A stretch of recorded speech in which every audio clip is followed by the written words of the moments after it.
wala kang karapatang magsalita ng masakit kahit ikaw pa ang tumulong. Maraming tataas na naman ang kilay sa title ng video na ito.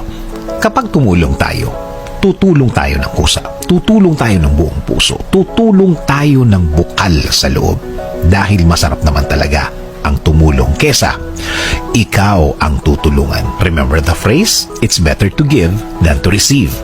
Kapag ikaw ang tumulong, kapag ikaw ang nagbigay, alalahanin na ang binigay mo ay para sa ikabubuti ng taong tinulungan mo.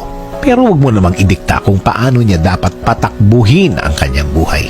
Dito nagkakaroon ng conflict ang mga tulungan sa magkabilang panig. Kapag ang isa ay isinumbat na ang kanyang ibinigay at ang isa naman feeling niya walang bayad ang tulong na ibinigay. Nagiging problema lang naman ang tulungan kapag ang feeling ng isa ay nagiging obligasyon na sa kanya ang tinutulungan niya. Ina-adjust na niya ang lahat para lang matulungan ang tinutulungan niya. Kapag may nasasakripisyo na, maghahanap ka na ngayon ng kapalit ng ibinigay mo.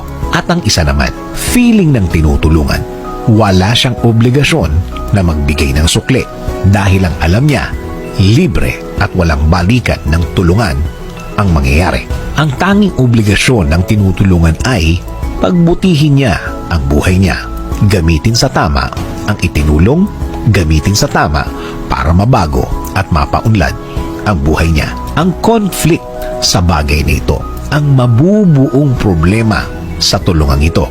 Asahan mo, mahabang panahon ang gugugulin hanggang sa maging personalan na ang usapan. Hanggang ang mga nasasaktan na ay hindi na dapat nasasaktan dahil hindi naman sila kasali in the first place sa naging usapan. Payo ko, maging malinaw ang lahat. Kahit pa yan ay kakilala, kaibigan, pamilya o kahit best friend mo pa. Lagyan ng limit ang sarili. Tulungan hanggang kaya. Tumulong habang tinutulungan ng sarili niya ang tinutulungan.